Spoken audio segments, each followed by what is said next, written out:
crowd than I thought. Um,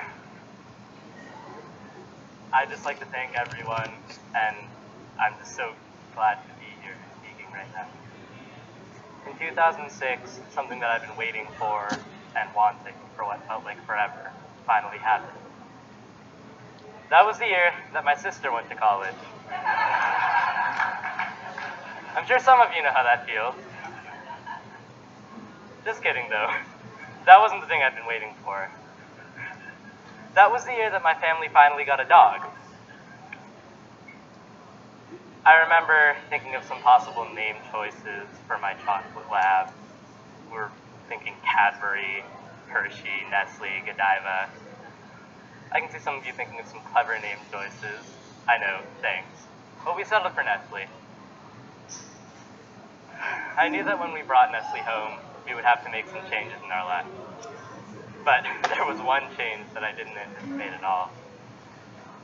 I remember reading a lot of books about dog training and watching a lot of shows like It's Me or the Dog and The Dog Whisperer. And all of those books and shows seem to have one common point, that we have to assert our role as the master, the pack leader, the boss, right from the start. That seems to make sense. It makes perfect sense, right? It made perfect sense until we actually brought her home. I found myself attending to her every little need. She was always begging for attention, and we always had to play with her all the time. Not that I'm complaining, that was fun. I always had to make sure she had clean water. I took her out for walks all the time. And my personal favorite was cleaning up after her business. And she's a big dog. By no means is cleaning up after her business a small job. Anyway, my point is, it was then that I realized that, well, there she was, getting every little need of hers attended to without ever having to lift a paw, just like countless other pets in homes around the world. While we, the people, deceived ourselves with these fancy titles like master. Master? Me? It didn't really seem to fit. It was then that I realized that no one can actually call themselves the master of any dog, or any pet for that matter. And after I thought about some other relationships in my life, I realized that I never was, am not, and never will be the master of anyone.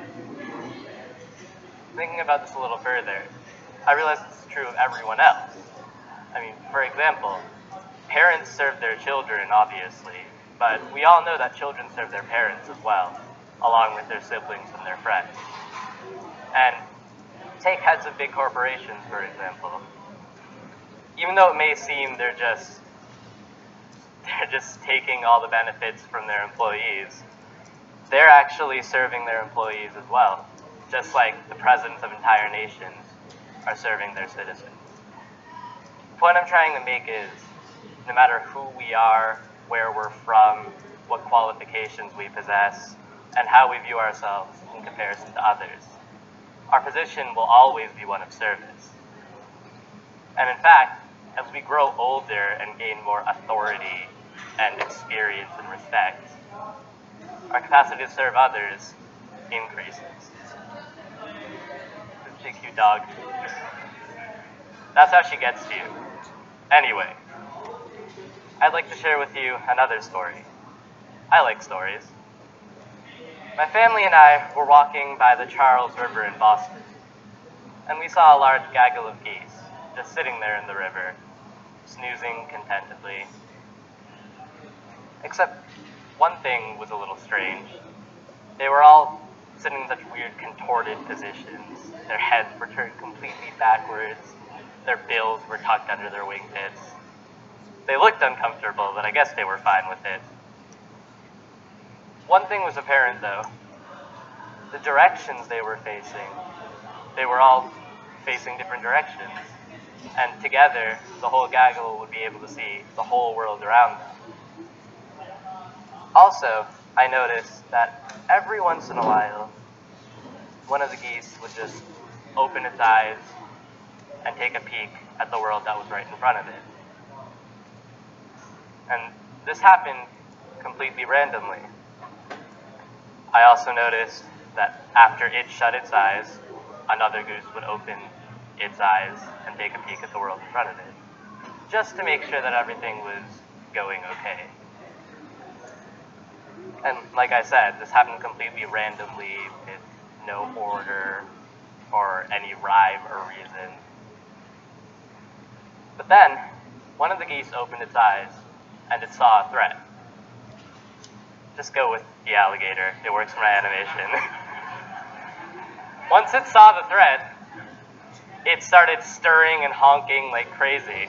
And then all of the other geese were notified of the threat. And then they all gathered together and flew off to safety. What I saw with the geese, it was simple, yet it was powerful as well. They didn't demand anything from one another. They didn't impose that everyone tuck their bill into the same wing pit or pressure everyone to face the same direction. They accepted the rest as they were. And essentially, their uniqueness and diversity guaranteed the safety of the gaggle. What I'm trying to say here is that we, as people, need to learn how to accept and leverage our diversity as well, just like the geese did. I see people from like 16 different countries in this room right now, and I don't see anyone punching one another in the face. Don't look in that corner. It might contradict something I'm saying. Anyway, we've already learned to accept our diversity, considering people from all these countries are in this room together. But what we need to do, like the geese did, is leverage that diversity and use our uniqueness to our advantage. Now, I want all of you to imagine that there's a large pond in the middle of the stage, and I ask you, ma'am, to throw a pebble in. What do we see? There's a little splash and some concentric circles expanding out, ripples. It's nice and peaceful and calm. And then let's say I ask you, sir, to throw a pebble in. What do we see? Same thing. Another splash and some more concentric circles expanding out. This is also peaceful and calm. Up until the point where the concentric circles from each of the splashes intersect. Then we have a clash. Now, all of you, throw a pebble. This is pure chaos. Clashes everywhere.